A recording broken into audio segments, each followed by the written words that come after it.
Welcome to Taste of Truth Tuesdays, where we'll be serving up bite-sized conversations on all things fitness, nutrition, mindset, and spirituality. So grab your headphones and get ready to taste the truth with us every Tuesday. Subscribe now on your favorite podcast platform because every bite counts.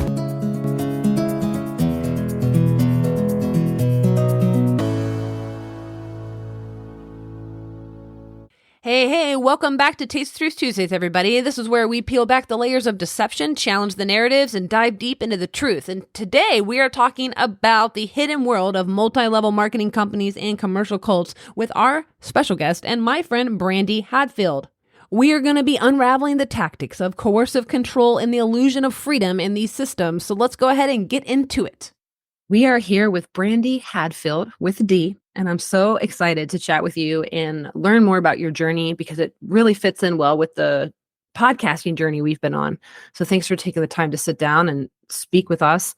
Will you just tell a little bit about who you are, share a little bit about your journey and why it's, applicable to this conversation we're going to have today? And then where's the best place to contact you? Sure. So I'm Brandie from Toronto, Canada. I have 2 kids and I spent the better part of a decade immersed in a commercial cult that bound my life. And since leaving, I've gone back to school studying psychotherapy and I will begin my clinical supervision in September. So I'm super excited about that. And I'm really excited to work with people who are deconstructing from cultic groups. That's my passion right now. Yeah, I'm really excited for you and your journey there. I was reading about that. So congratulations. So when you start to get really in the field, starting to have conversations, starting to really apply some of the stuff you've been studying, right? Exactly. Yeah. And so, where's the best to contact you? Because I interrupted you. Oh, no worries. I am mainly showing up on Instagram and I'm also writing on Substack. Yeah, I do. At Brandie Hadfield with an IE. Yeah, I'll link those in the show notes for folks. So it'll be easy, breezy, beautiful. You said you've spent 10 years in a commercial cult. Mm-hmm. And so you call commercial cults, MLMs fit under that umbrella, right? Correct. Yeah. What else fits under that umbrella? So a lot of people have probably heard of NXIVM, which was a cult that operated for a really long time. I think the main whistleblowers, Sarah Edmondson and Nippy Ames, were in it for 13 years. So I don't know how long ago it started, but the dude, Keith Raniere, was originally in Amway, which is the granddaddy of all MLMs. And also there's groups like Landmark that allegedly, in my opinion, would fall under the branch of a commercial cult. So they could be selling personal development. They could be selling products, supplements, skin creams, whatever it is. It's a controlling environment that has a profit aim, an aim for profit. Yeah. Power and profit. Hello, very much common themes that we see throughout the world, but definitely in diet culture for sure. That shame-based messaging, convincing you that you're not good enough. But guess what? Finding that pain point and then here's the solution. So yeah, that falls into not just skin, but supplements. So I do want to touch base on the Landmark series because I heard that on Sarah Edmondson's podcast. A little bit culty. A little bit culty. I listened Peterson recently, who was speaking out about Landmark. Yes, that's the episode that I listened to. Thank you for remembering all those details for me because they blend together. And that was really powerful because when I was growing up in Portland, Oregon, or growing up as a young adult on my own, away from my family, dealing with a lot of mental health struggles, I had so many folks try to convince me to go to those, but they were just too expensive. Thank goodness, because I totally would have gotten looped into that. And then with Isogenics, the MLM that I was a part of, they had partnered with a company called Growth U, with for university. And they had come up with a 60-day coaching program through Isogenics, through the portal that you would order your products with. You could also buy this program and they would reimburse you with free products. So I'd convince my clients hey, buy buy the program, then they'll give you free shakes for it. Then it was a 60-day mind and body coaching program, basically indoctrination built by Growth U to help incorporate the products. And I had the most folks enrolled in it because they told me like, you'll have more retention with your clients if they do the 60-day. And so they had a 16-week IsoBody challenge that I would enroll all my clients in. They would do before and after photos, which I think are so harmful now. And we would do all sorts of the fasting, all the shake day protocols, and then try to win these IsoBody challenges. So I had the most recruits for both of those because of like being a personal trainer.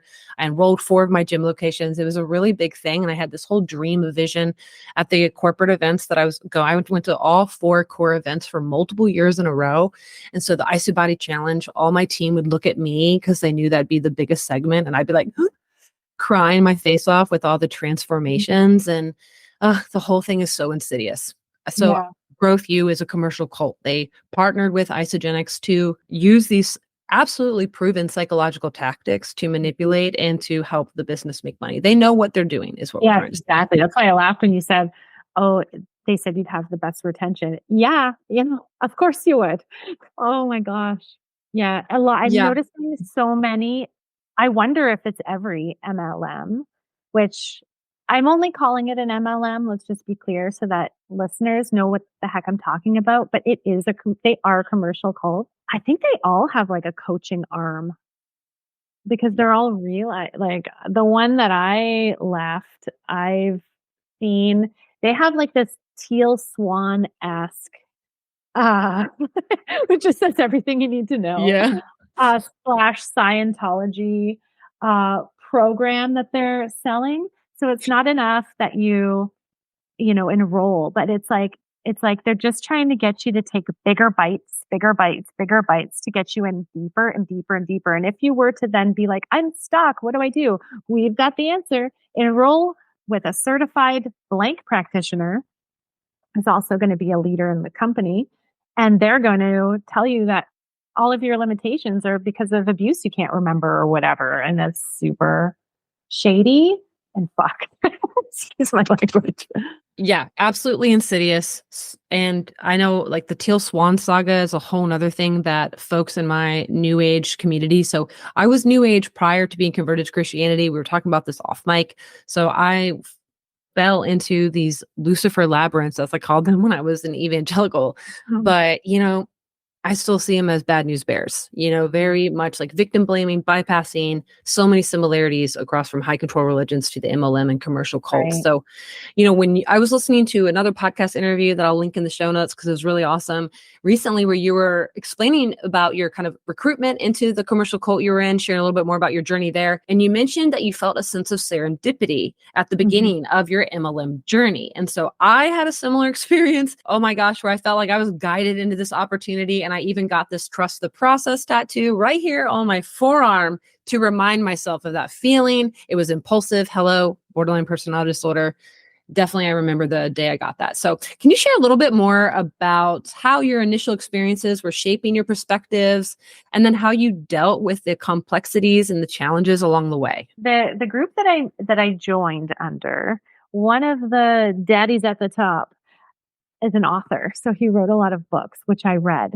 So this played into everything because before I was even consuming this person's writing, this person's words, so there was a lot of trust. There was that parasocial relationship. I was always on their website looking up things pertaining to childhood health and things like that, and nutrition and etc. So then I enrolled in a program that they're the figurehead for. And so like, it's pretty clear to me now, like I just like entered into a funnel. There's so many funnels out there in the world. I entered into one and I looked at it as though it was serendipity because then when I received a package in the mail, I was like, wow, I was starstruck. And I thought like this landed in my lap. This is an amazing opportunity to be part of something that I already respect. But it was like weird because it's an MLM. Like there was like that, but why does it have to be an MLM? But then there's like the overcoming objection process. And when that overcoming objection process is happening, with a power dynamic at play where I'm just the lowly fan. You are the person in power, the person who I already know. You don't know me, but I know you.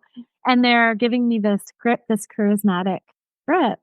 I mean, I don't know. I don't know who wouldn't fall for that. So then there's the whole, we got to tell your story. You got to tell your story. That's part of that's the step number one, share your story. And so you're hearing other people's stories again and again and again, and you're noticing the hero's journey arc to it. Plus there's like, here's the worksheet of your story. You fill in the blanks. Tell us how life is better now. Like, it's like, okay. So you're shaping your story, you're working it to sell, to influence, and then you're repeating it again and again and again and again and again. So coming out of it, I'm like, wow, how genius. They get you to indoctrinate yourself because now you know it like inside and out. And then it took me so long. It took me like years out of it to be like, wait a second, what really happened? Let me like write this down. What actually happened? And I was like, what? And now it's turning into a book, which we didn't mention, but you are working on a book that will eventually get published, but we are not doing hustle culture here. So it'll get done when it's done, right? Yeah. Yeah. Because I heard on an interview you were hoping to be done by this summer, but now we're just going to say, hey. Well, actually, so I've hit my page goal. Like, it's like, you did. It's Congrats. like 375 pages, but now I've hit a new roadblock, which is like, shit, there's like so much more to say. So at this point where I'm at, I need somebody to look at. I need an editor. I need an agent. I need somebody to be like, okay, chop this out. In regards to like my serendipity story, so I had worked at a gym with 3 folks that were like the owners. There was like a husband and wife team that had all the money, and then they took their personal trainer that they loved so much. His name was Johnny Mack, and they basically like, let's open up a studio. And so they launched it in Denver. And so I was working at 24 Hour Fitness in Denver. It's one of the top locations in the entire country. And so it's not very easy once they hook you up for the first couple weeks at 24 with like clients, but then it's basically up to you. So it's pretty difficult to walk around with like all these, but it's like really high-end clients. So a good job. But then on the other side of town, Johnny Mac Fitness had opened. So I was like, okay, well, I'm going to juggle this one under the table because you cannot work for a place like the small studio if you work for a corporate gym. Mm-hmm. And so they were making me intern, even though I'd been a personal trainer for at least 10 years, they were making me intern, work for free, very, very exploitative environment.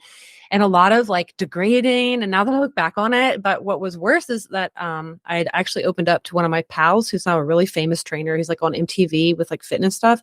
She worked there at the gym with me, and I opened up to her about this job, and she told the boss and got me fired. So anyways, I am always way too authentic and keep learning that that's not always best in certain situations, just to be honest with people. But so that Friday night, we were hanging out, me and Johnny Mac, and he got a bunch of alcohol and was drinking. I don't drink, but he asked me to hula hoop for him topless.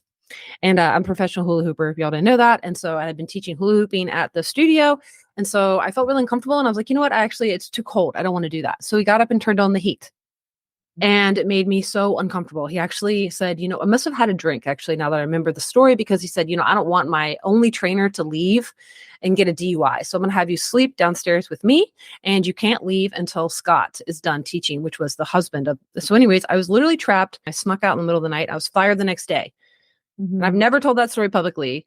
But then many, many years later, Lauren Scott found out. They felt really bad because I lost, they had convinced me to bring all my books and all my materials to the studio to show off. So I lost all my books from my studies, which was really hard for me. So anyways, they felt bad. They replaced those, and then they offered to enroll me in isogenics. We thought of you for an event. And so that's my serendipity story. I was like, oh my gosh, I was sexually abused, had my whole life torn apart, but now I'm enrolled in their MLM and I'm their unicorn. So it all works out. Legit. Oh, I'm sorry that happened. I just share it because I want people to know that this is real life stuff. You're speaking from personal experience. I'm speaking from personal experience. And there's no other reason why we'd be doing what we're doing if it wasn't so hurtful and exploitative, as that's a hard word to say. So from serendipity to scrutiny, let's peel back the layers. And I want you to help me uncover the truth behind the commercial cults and their inner workings, my friend. So can you explain, we talked a little bit about what they are or what fits under that category, like Nexium, some other examples, but what is how do these companies work, or what's a little example? Because some of them are diverse with their compensation models, but what would a basic comp plan look like, or I don't know, what's the 101 version of Oh, this yeah. stuff? Okay. What really, I'm just going to say something that really grinds my gears. It's when boss babes go on social media and they say, we're not a pyramid scheme because we're not.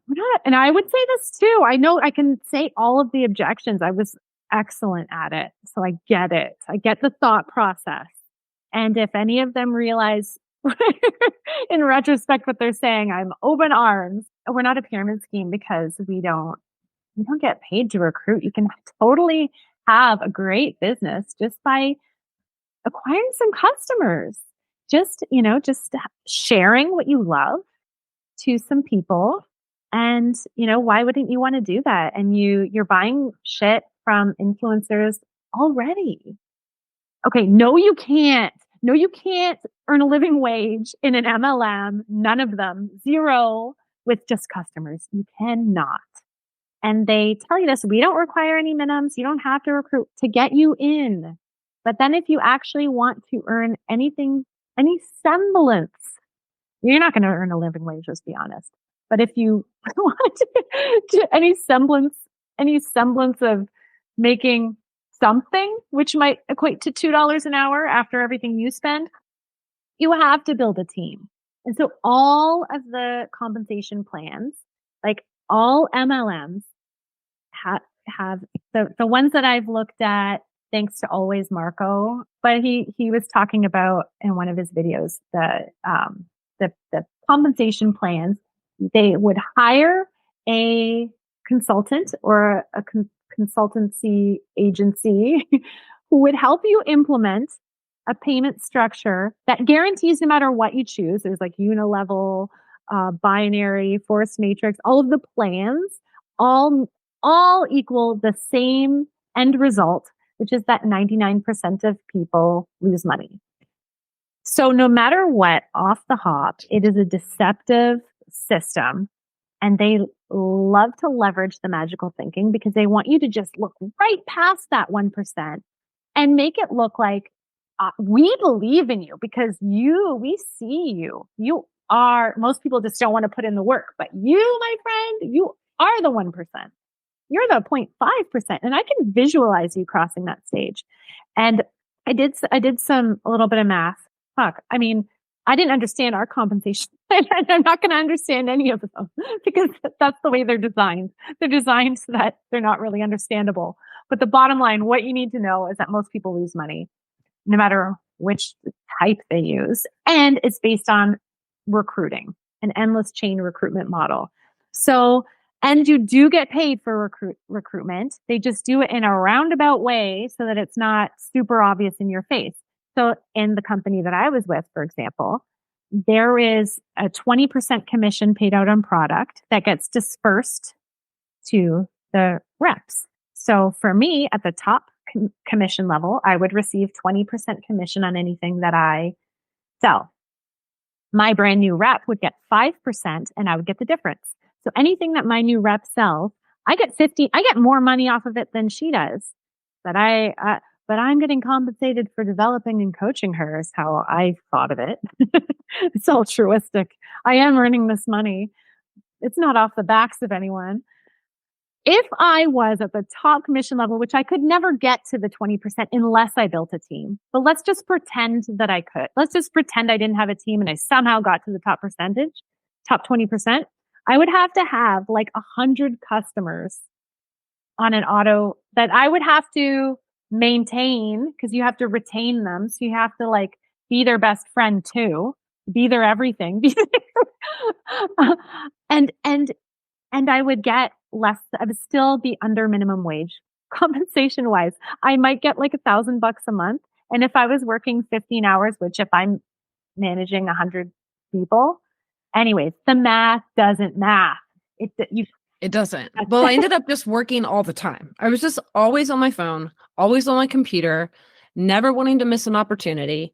And everything you said to the team, the management of people, it was so frustrating. So I actually felt like I deserved that compensation. Now, granted, with Isagenix, we're all paid 6% of commission everywhere. Like no one is paid more above you or not. Okay. And that's So you're on what we were probably on we're the in a, unilevel and you were on the yeah. fine area. Regardless though, 6% commission is freaking pennies on like very expensive products. So, and there was this one, they have like certain runs, like the Crystal Executive Run. So you can, have a certain time window where you can achieve this balance, this reward.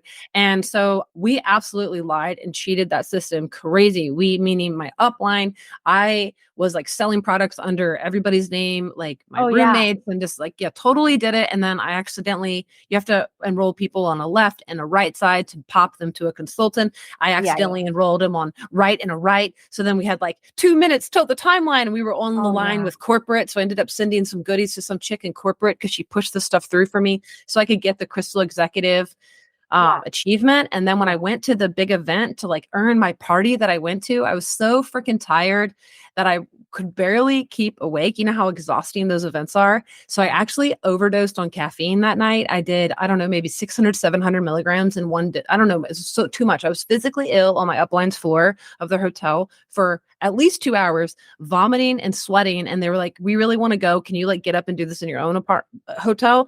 And I literally physically could not. It was so embarrassing that I like, here I am, like ex-hippie who've been around a lot harder substances. And I'm literally sick as crap on caffeine. And I never even made it to my fancy party that I had brought my LED hoops to go to and rage it. So it's like really sad. Like there's so much exploitation of individuals. Like you were saying, like we work for free or you try to budget your hours and work with your team, but it's just so exploitative because you're never going to get the money that you would if you were actually, doing even some real coaching business. Like my biggest beef was Making Me Fit, which is my fitness and nutrition brand. I built my uplines brand, Strong Confident Living. I built their page. They're like, just add them to our group and we'll take care of them. So I just built Isogenics brand. I just built Strong Confident Living's brand for years, not mine. And they took my expertise, my knowledge, my kickassery, and exploited it. And that's what's so frustrating when you actually are an entrepreneur, you have a spirit and you really have drive. This is the opposite model to get involved in because it will crash and burn.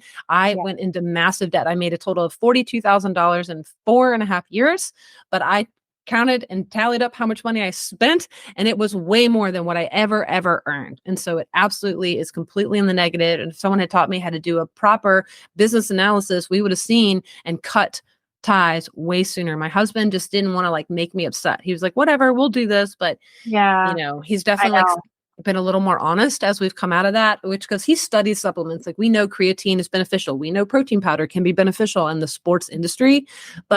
And the last line I wanted to touch on is they told me, well, you're already buying a protein powder. So why wouldn't you want to get a paycheck from one? And I was like, that's a no-brainer. You're right. Why not? So for someone who might be new to navigating multi-level marketing companies, we've definitely trying to speak to you here and try to educate. What do you think would be the key elements that they should be aware of when evaluating these types of opportunities? So I would encourage anyone that's evaluating multi-level marketing to look beyond the charismatic individual who is trying to recruit you. And despite, what I was told was that anybody can write anything on the internet, and because big pharma wants to keep you sick, or whoever the bad guys are that want to keep you sick and want to keep you broke and want to keep you whatever, it's a good idea to seek the other perspective and always look at information from both sides of the spectrum on a topic. I was in Washington, D.C. at the Multi-Level Marketing Conference this past May, and Truth in Advertising were there. There were scholars, including Dr. Mara Einstein, who is related to Albert Einstein, which is a fun fact, speaking about how multi-level marketing organizations are cults. And there was even whistleblower from Scientology, Chris Shelton, who was like, every multi-level marketing participant that I speak to, it sounds like they were in Scientology. Any kind of cult recruits the best of the best. So it's not about the people that you're joining not being a high caliber of people. They probably are. And that is what groups want to recruit. They want to recruit the best of the best. The unfortunate thing is that when you join them, you end up thinking that it's never enough. There's always more to do, more personal development, more products to be a product of the product. And it never ends. And there's a lot of people that manage to be on the periphery. That doesn't mean that there aren't people seriously harmed within, myself included. So just look at what people are saying. People at the multi-level marketing conference are not financially incentivized to speak out about multi-level marketing. There are scholars who are trying to figure out what the F is happening here. So look at it. What is happening? Why does it feel so warm and fuzzy? How does it change? What does it evolve into? A lot of the times the people at the very top of the pyramid aren't telling you their full story when they're telling you their tear-jerking story of illness and rags to riches and so on and so forth. They're telling you their crafted story that they were trained and have repeated so many times until they've indoctrinated themselves. So check out MLM. I don't know, that maybe you can include it in the show note. Marco from Always Marco did a fantastic job speaking about double speak and the way they manipulate language. And I hate saying they because they like to say they, but you know what I'm saying. I'm pausing the interview right here because I want to dive into the doublespeak concept that she just mentioned, and I am linking the Always Marco video as well in the show notes. So, doublespeak deliberately obscures, disguises, distorts, or reverses the meaning of words. It is often used to make unpleasant or controversial topics sound more palatable. Commercial cults like the ones we've been discussing are going to use doublespeak, loaded language, and language loopholes to lure in new members. Examples will sound like, the income potential is massive, or we have an effort-based compensation plan. Last one, you get to write your own paycheck. So in commercial cults like Isagenix or Arbonne, for example, these companies will emphasize product sales. So look, you don't have to become a business owner. You just simply earn money by consuming these products.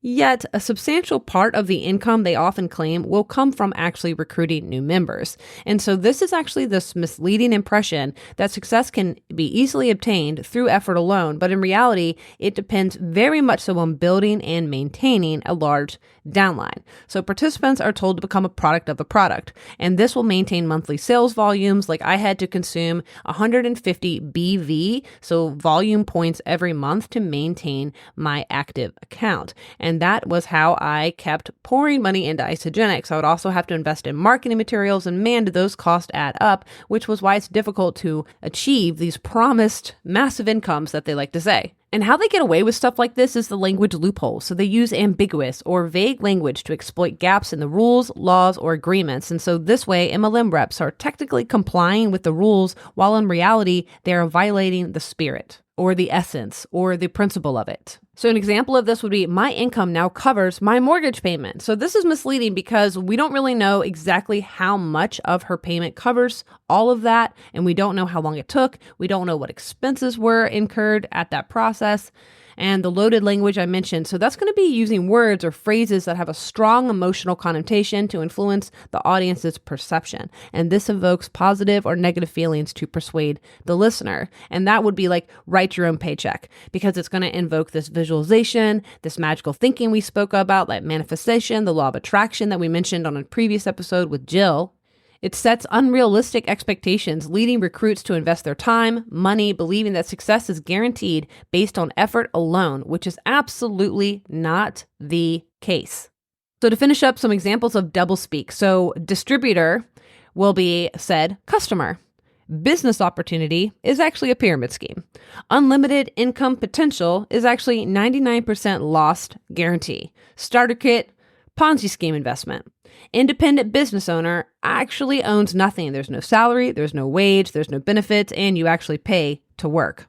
So in summary, using language in this way is absolutely unethical. It exploits individuals' hopes and aspirations, often without providing a clear picture of the challenges and risks, which are significant. So back to the interview.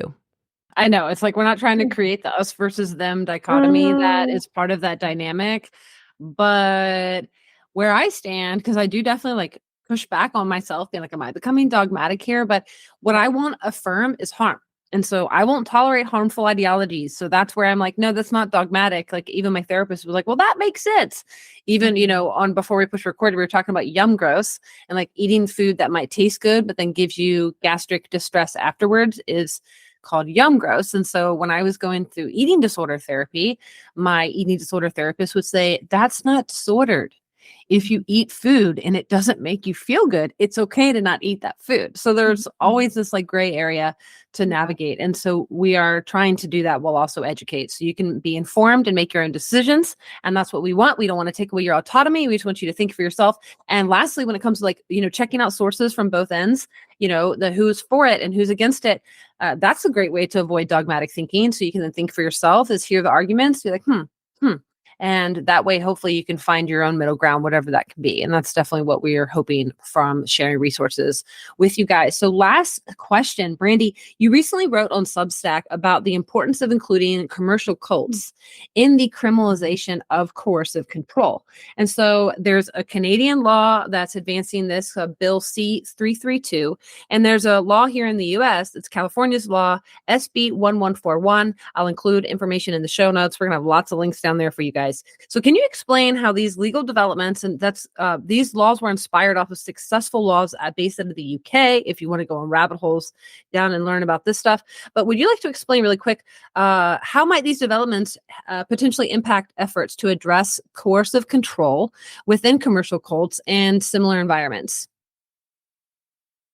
So, unfortunately, when I was at the multi-level marketing conference, and there were people there that were FTC lawyers, and they all looked weary with the amount of red tape and the amount of um, BS that there's so much lobbying and funding of political parties that is done by these multi-level marketing companies. Domestic abusers aren't lining the pockets of politicians. So it's easier to deal with that. And also it does seem to be more, I guess, more black and white. But basically my point being that, even if there is legislation, I still think that it's going to be the efforts of whistleblowing and media coverage that's going to get the tide turning, because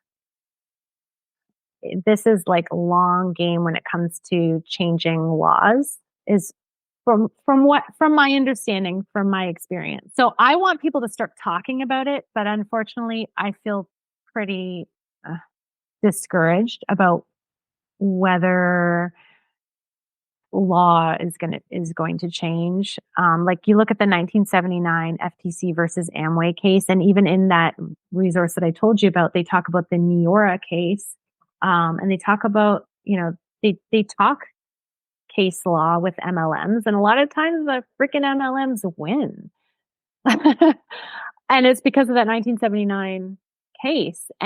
But if more people can start talking about the fact that coercion isn't always physical harm, and that it's these behaviors like you're talking about, bypassing and love bombing, and how magical thinking can be weaponized. If you look at like the reel I just posted with the Manson girls, and they're like, I hate to compare Boss Babes to the Manson girls, but when I look at content that I published when I was deep in, it is like another Brandie, and it is very, I don't know, it has that vibe. It just has that blissful vibe of like, I know it's happening, but it's not happening because I'm creating my reality right now. It's going to be the education, the whistleblowing, the media coverage. I feel that's going to just make the conversations happen. And that's what they were saying. That is what these people in much greater power than I am were saying, like, write op-eds. Like, it's like Nexium getting into the New York Times is like what made the change happen. They had so much evidence of what was going on. It was horrific. and everyone's turning a blind eye because of money. Yeah, the connections with the GOP here in the United States, it's really creepy. We saw that with the teen industry, that there was very much evidence and corruption and horrific things happening to children in these not real schools, but they're calling them schools.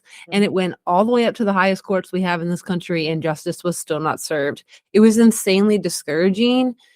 Because when we are in this industry, when we are in this environment where we're trying to call this stuff out, it's not looking very encouraging from the top down that we'll get help. But is that a shock? I don't think so. And that's not a conspiracy theory. It's like, you got to think, like, who does it benefit? And unfortunately, lobbyism and money still talks, whether it's in Canada, whether it's in the US. Will that change? I refuse to be cynical. But I won't be in magical thinking land. So there's a fine balance. Navigate again, try not to fall dogmatic, and try to find compassion for our countries. They've never been perfect. There's no perfect country anywhere. There's no perfect government. And so what is true is it is always easier to fix something that has flaws than to burn something down and like try to start all over. So even if we get frustrated with what we're working with, it's so important to remember, don't give up.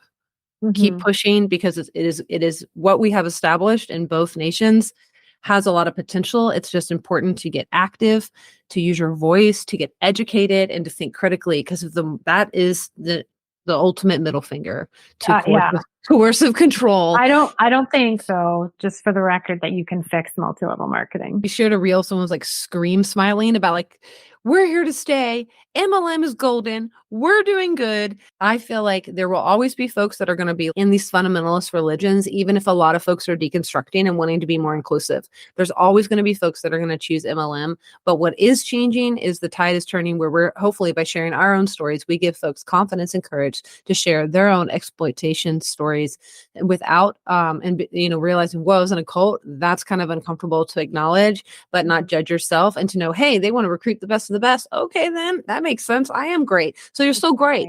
Yeah. None of this takes away your value and your worth. And almost, it could become more enhancing to understand why you had vulnerabilities and move forward with that. So thank you so much. Is there anything you want to add to that last question about the coercive tactics or any of that unethical behavior, or like how we could regulate it or anything?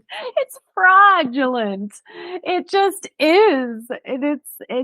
There's no, like, the industry, quote, big air quotes, doesn't work to make people rich that are creating it if 99% of people don't lose. So it is operating exactly how they want it, how they want it to be working.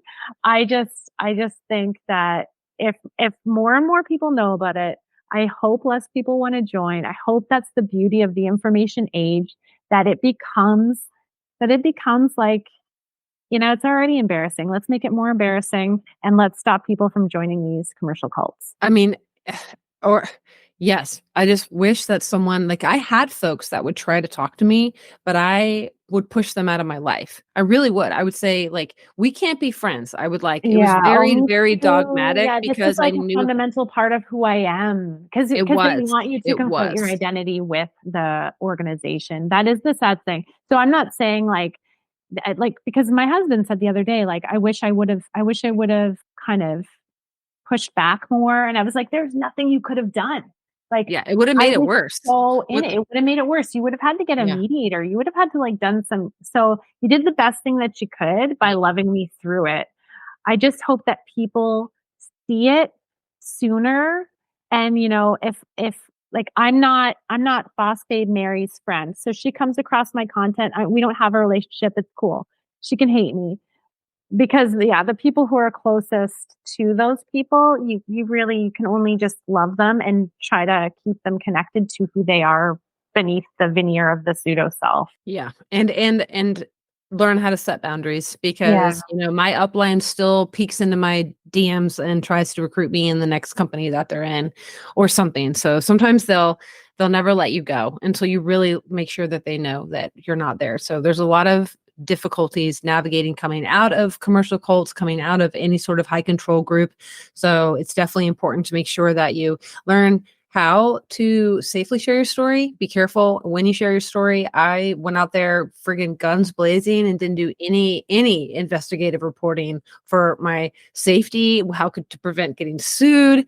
I was like, holy smack, I have talked some serious smack and also written Google reviews that could probably get me in court. I don't know, literally on the church's website. So I don't know, I'm just a straight shooter, but my point is your education and other folks that you recommend are so very helpful. So thank you for your time. That's all I have for you today, folks. Thanks again for listening. So we are closing down season 2, Taste of Truth Tuesdays podcast this month. So for next week, we've got an interview with Just the Inserts. I am so friggin' excited. We're going to be talking about her new book, Well Considered. And we have our interview with Catherine Spearing, I've mentioned, interview with my functional and integrative nutritionist and dietitian, Nicole. And then we'll be finishing with a Halloween episode talking about witch hunt. I haven't named it yet, but it's going to be awesome. So until then, maintain your curiosity, embrace skepticism, and keep tuning in. Have a great week.